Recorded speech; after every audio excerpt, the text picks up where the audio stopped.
Hey, what's up everyone? I'm going to share with you 5 photography lessons that are being taught at really expensive art schools and photography courses, which means by the end of this video you will know all these 5 photography lessons without having to buy any expensive courses or going for any expensive universities. Before starting, something super important here. Why am I making this video, or why do I make any of these videos? Is simply because any skill that we know of or anything that we can share and benefit others, we should do that. That's why I started a YouTube channel, to share any skill that I can share and benefit someone else. So if you have a skill that you can help others with, feel free to share it on YouTube or any other platform that you use. That's extremely important in the world that we live in, to share and help others for free. So enough with the philosophy. Now let's get into the 5 photography lessons I was talking about.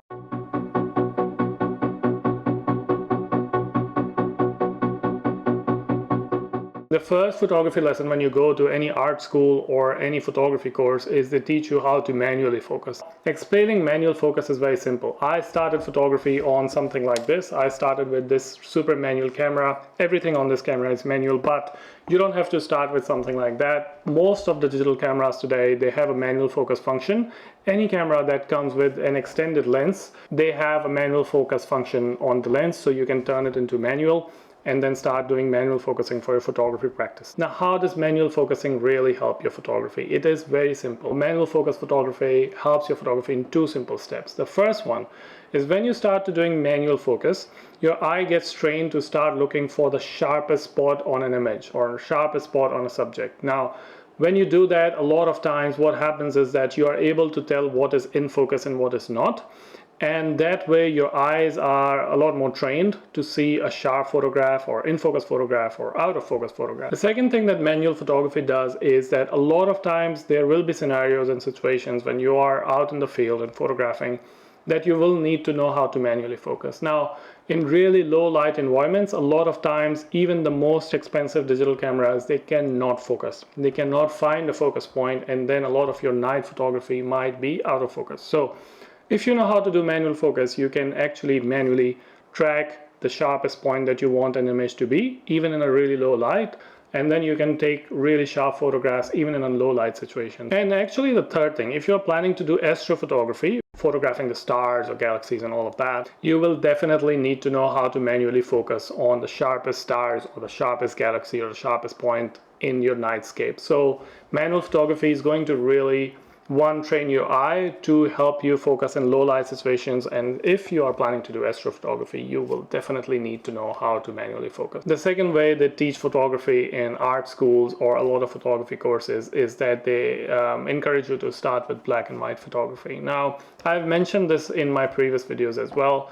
Black and white photography is the key to learn photography, and why it is like that is because when you start with black and white, you start to look at shapes and lights and composition and angles a lot more differently than what you see when you're photographing in color. When you're photographing in color, you're looking at the beautiful color and all the light shades and all of that kind of stuff. And that distracts you from the more important detail, which is your angles or your composition or your light and shadow balance and all of that kind of stuff. So when you start doing photography in black and white, you are really training your eye to look at compositions, to look at lighting, to look at angles and all of that. And when you do it for a very long time, you're really trained to take much more better photographs, and then you can always go to color.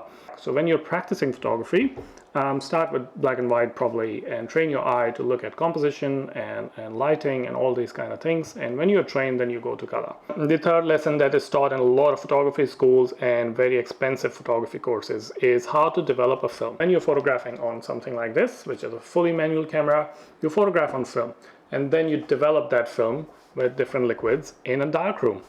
And today, modern photography, everything is edited in softwares like Lightroom and Photoshop and all of that. But the truth is that the name Lightroom, Adobe software Lightroom, it comes from the darkroom concept, where people would develop films in a darkroom. And when you're developing in a darkroom, you actually learn how to do bright and dark and dodge and burn on a film. And that trains you a lot better on how to kind of contrast your image and how to leave some color or keep some color, or do dodge and burn basically, but in a darkroom situation and literally with your hands. And that really trains you to become better at understanding color and contrast and all these kind of things. Now, I understand that not everyone has an opportunity to go in a dark room and learn to develop in a dark room, but if you can find an opportunity where you can intern with a photography studio, a lot of photography studios, they offer a service like that where they develop films for you. So if you can work in one of those and develop film by yourself, that will really help you understand contrast and color and dodge and burn in photography as well. Now let's get to the fourth one. The fourth one, which is very easy for you to do, even if you're doing photography at home or anywhere, is to start developing the series of work. When you are learning photography with a guided course or in an art school, they usually encourage you to start building body of work around the same theme a lot of time. So let's say if you pick a topic that you want to photograph cars.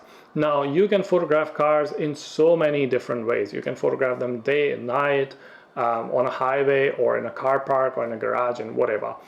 And when you start looking at one narrative that I need to photograph cars, but you photograph it in so many different ways to build that body of work, that kind of sparks your creativity to look at the same narrative or a same subject or a same story, but from different angles. Now, how you can also do this is you pick a story, pick a music video or pick a film and start to create body of work around the same style that that film is shot or that music video is shot. Try to recreate those images and build a story or a series of 10 to 12 photographs on the same theme. This is the most commonly used practice, and a lot of photography schools, photography universities and courses teach this trick.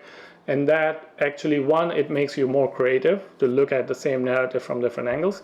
But secondly, what it also does, it helps you build a portfolio piece as well. Then you have a portfolio piece that is around a specific theme. And the last one, which is the most interesting one as well and super easy, is that you have to see a lot of photography work. Now, a lot of these art schools or photography courses, they actually dedicate a specific block of time where they just show you really good photography work.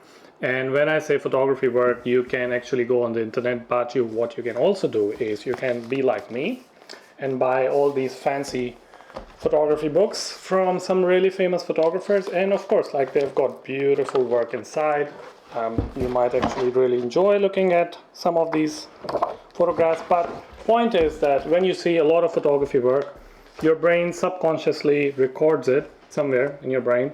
And when you go out and do photography, you have better angles, better ideas, you have seen something similar, and you can make better stories, you can tell better stories with your photography.